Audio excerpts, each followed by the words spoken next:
Hello friends, Tanya here for Trinity Stamps, and today we're going to add detail to die cuts.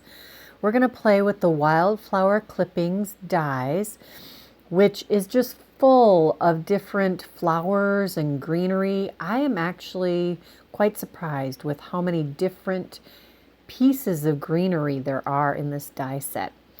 And I'm going to take each of these dies and cut them out of several different colors of cardstock.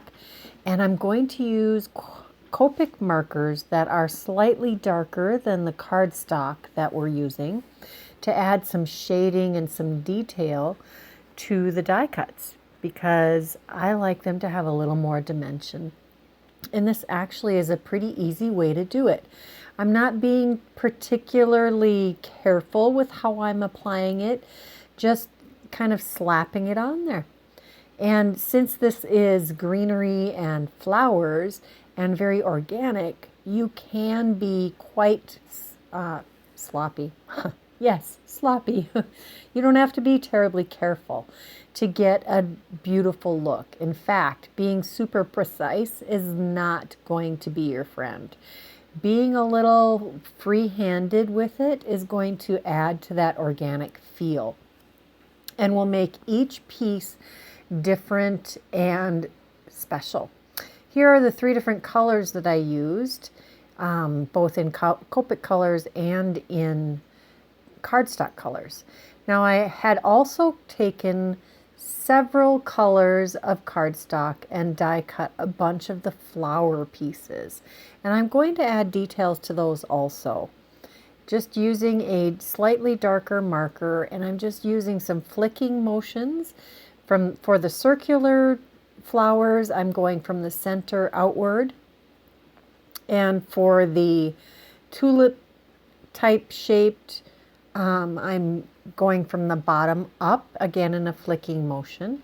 And here you can see 6 different colors of cardstock with a pile of different flowers. And we have 3 different colors of greens here for the greenery. Now I'm going to take this another step further. It wasn't enough. I needed some splatter. So we're going to use the, what is this called? Shimmer Rainbow Sampler. These are all watercolors with shimmer, and I'm adding a little water to those, stirring it up, and then I am using these watercolors to spatter onto our flowers. I don't think I did it on the greenery, just the flowers. And there isn't a teal on this palette, so I'm using the white, and on the yellow, and I've got one darker yellow cardstock and a light colored yellow, and I'm going to spatter the yellow on there. The wonderful thing about this watercolor sampler is that there is a full rainbow of colors, so you can use this on whatever cardstock you've got. There'll be a matching color to some extent for every color that you want to spatter it on or paint on it. You can mix these to create your own custom colors too. And you can see in the corner of the screen here that I've got a white, cheap white watercolor palette or paint palette there. And I have in the past taken the reconstituted or watercolors and added them to that palette. And you can keep using that. Let it dry out, and you can reconstitute it or reactivate it with water later. I'm almost done adding spatters to all of the flowers. And now I want to create an inked background. We've got Spun Sugar, Kitsch Flamingo, Dusty Concord, and Blueprint Sketch, all in the Distress inks, not the oxide, the original formula. And I'm ink blending these. I'm using the sponge applicators because I want to apply a heavy ink blending of these. Now I did discover that I need to re-ink my my ink pads for a few of these colors here, so it was a little bit of a job to get those blended. And the Distress inks don't blend ink blend as easily as the oxides. I did spatter some water on there to get some watermarks and use some pearlized water to get some more shimmer and blendedness. Now I'm going to take a piece of white cardstock. This is 110 pound white cardstock, and you can see that I'm using the Slimline Dainty Scallop edged dies here. Now there are 2 dies that I've taped together to create this frame. I love that it's got this lace edge and 2 borders of stitching to create this frame, and it's so easy to use. Now to create the background for this, I took a Slimline Modern Embossed panel die, and this is, I think it's the largest one. Yeah. And die cut that just because it fits perfectly behind the frame we just created. Now I'm pulling out the Big and Bold Sentiments stamp set, which is designed specifically for Slimline cards. And I'm going to use the frame here to help center this where I want it on the card. I am going to have a line of greenery underneath the word, so I need it to be just a little higher than center on this panel. I did use that alignment tool for the MISTI to get the sentiment straight, especially since I had at some earlier point cut those 2 words apart because I wanted to layer them differently. But you just line them back up together. I used my, what do you call it, anti-static powder tool to get that prepped to do some embossing, and I'm using the Juicy ink from Ink on 3. I did stamp it 2 or 3 times on that panel to get a good solid inking, because this is such a bold image. I'm using some gold embossing powder here, and I'm going to heat set that. And it does turn into this beautiful, solid, happy birthday sentiment. Now we're going to start assembling things. We're going to take that Dainty Scallop edge frame, and we're going to adhere that to the panel that we've ink blended and embossed and die cut. And I'm just going to line that up so that it is well centered. You can see just a tiny smidge of an edge of that behind the scallops. Now we're going to adhere that to the Slimline card base. I did add some coaster blank behind that to add a little dimension both to the frame and the background. And now we're going to take some of these greenery pieces and we're going to add them to the card. I'm going to fuss with that placement until I like it, and then I'm going to come back and pick each piece up and glue it down with some of the Bearly Art Precision Glue. It does not take a whole lot, and the way these are designed, you can just add a little dab of glue behind each leaf to get them adhered down, or only as many edges or leaves as you want. I really like how these stand out against that ink blended background and how they play so well together. The stems are thin enough that you can bend them and create different arches with them. It's far more flexible than some of the greenery pieces I've worked with. You can make these go in any direction you need them to go. So it's a little less difficult to form, say if you wanted to do a wreath or follow the shape of a die cut. I'm also going to take some liquid pixie dust and I'm going to dilute it just a smidge, and I'm going to add it to the leaves. I just want a little extra shimmer. The whole feel of this card to me is a twilight summer, which is perfect for right now.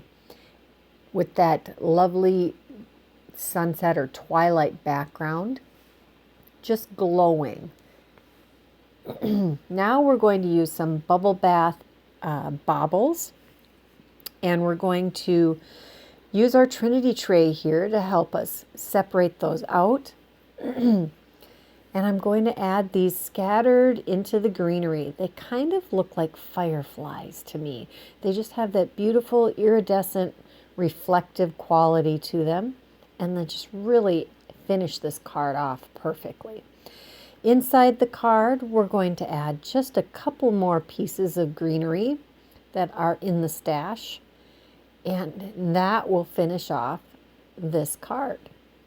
Next, yes, I did 3 cards. I know I can be a bit of a overachiever here.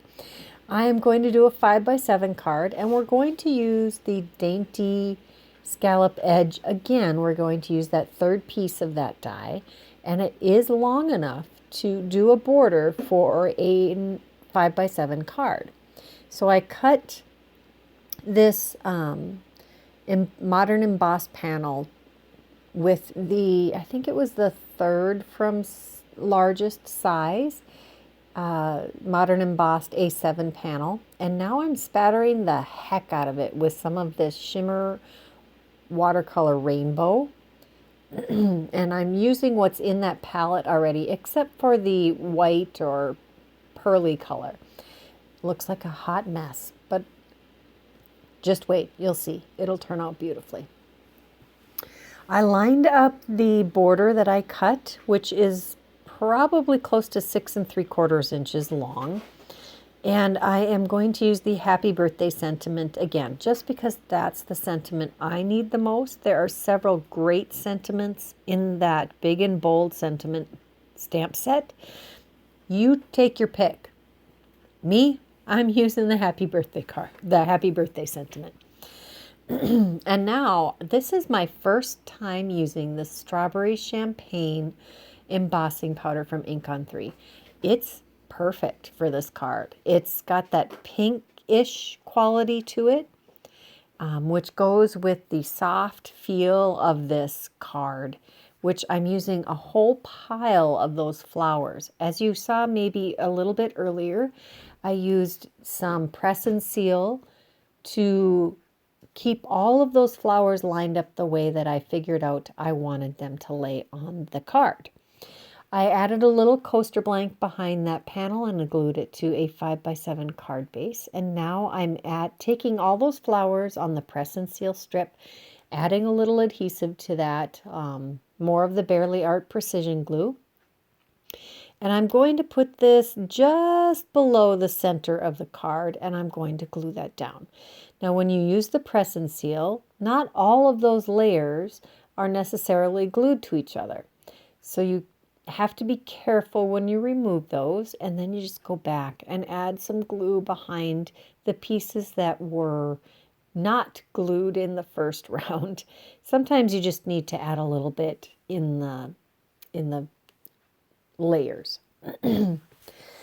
I'm going to take that lightest greenery, which I didn't use on the first card, and I'm going to add those at the above the row of flowers. I think this just adds the perfect touch to all of these die cuts, and I really like the way the Copic coloring turned out on those lighter green leaves. And I'm going to just tuck those into that row of flowers, adding some extra detail and pizzazz to this card. The pastel flowers just needed that pop of green, even if it was pastel green. It just really brings some balance to the card. Now we're going to add the last little tiny flower, which what is it called? The pickup stick? Yes, the pickup stick is helpful with the pokey end to help get that secured down with the glue. I had added some coaster ink to the back of this panel also, the Happy Birthday panel. And I love how it looks so lacy on there. We are going to use some Morganite Muse. This is one of the new colors of gems that came out in June. And I'm going to toss those about on the flowers and in the greenery to add some sparkle and shimmer. I don't know if I've created a card lately without some gems or baubles. We have them. We may as well use them. I love how they add some detail to this. Now we're going to use one of the stems that's specifically to go on a flower, and they fit perfectly on the tulip-shaped flowers. And we're going to add that to the inside of the card and a couple of those little tiny 5-petal flowers. They just snug right in by those leaves. I really like how that adds some detail to the inside. And there's plenty of room to write a message or have a bazillion people sign it, like will happen for me because I bring these to work. For my last card, we're going to do a mini slimline. And I pulled out the Slimline Quilted cover die and die cut that from a heavyweight white cardstock. And now I'm going to cut a smaller portion with this modern embossed mini slimline set. It has this set or this piece that cuts out 3 circles, and I thought I had it centered, but you know what? I didn't. It was just to the right. It's a little higher. And with that quilted cover die, there is a coordinating stencil set. It is, I think it's the trio. I'll have it linked in the description box below. I chose to use the hearts, and I wanted to do my card the other direction. However, this is the way it lined up best. I am also adding the hearts to the inside of the card, and I just added the pink hearts with whatever pink was on my blender brush. And it turned out pretty good, I have to say. Now I'm going to use the supporting script sentiments stamp to add a sentiment to this card. And I just wanted something very generic. Happy thoughts will work for any occasion, just about. I suppose not sympathy, but just about any other occasion. I'm going to use VersaFine Onyx Black to add that sentiment to the bottom of this panel, which again, perfect that I didn't quite center it because now that sentiment fit on there perfectly. I did add some coaster blank pieces to the back of that because we're going to need a little extra space to be tucking all of our little stems and flowers into this. So I've glued this to a 3x6 mini slimline card base, also in white. And now I'm going to take all of these pieces of greenery and these flowers, which I did 3 tulips here with the same method that I did that last piece that I stuck in the previous card. And I'm adding these to these circles so that it looks like these tulips are growing through the quilted cover plate die into the opening. They're just coming right on through, bursting through with their botanical beauty. I do add 2 to the center one because the center image should have just a little more pizzazz. And just going to continue to tuck these in. Now I did mean for that purple one to lean a little more to the outer edge, but you're going to see that I'm trying to lift that up. That glue is so strong, it is not letting up. So it's going to stay where it's at. Sometimes when you're assembling things from a different direction than the way you actually laid them out, you don't get it exactly where you meant to. But no one's going to know that but me. We're going to add that last tulip to this circle. And then we're going to add, what are we going to add? We're going to add a little tiny leaf set or branch and a yellow 5-petal flower on the inside. I can't believe I still have a bunch of flowers and greenery left after all of these cards that I created. I was only going to make one card, but I ended up with so much extra. I needed to make more. So this one, we're going to use the Andesine Aura, which is the lightest pink of the Rainbow of Gems. Have you checked out that Rainbow of Gems that came out in June? It's pretty awesome. I had to have every single color, and I think I've used every single color several times. I'm adding several of those in the little circle, and that finishes the last card. I hope you enjoyed these. Which one did you like the best? Do you have a favorite card size? I clearly love the 5x7s the most, and the Slimlines are so much fun. Have you gotten those gems? Is there a color that you'd like to see me use that you haven't seen me use? Let me know in that comment box below. If you haven't subscribed to this channel, take a moment to do that now. And if you like this video, give it a thumbs up. Until next time, have a great day. Bye-bye.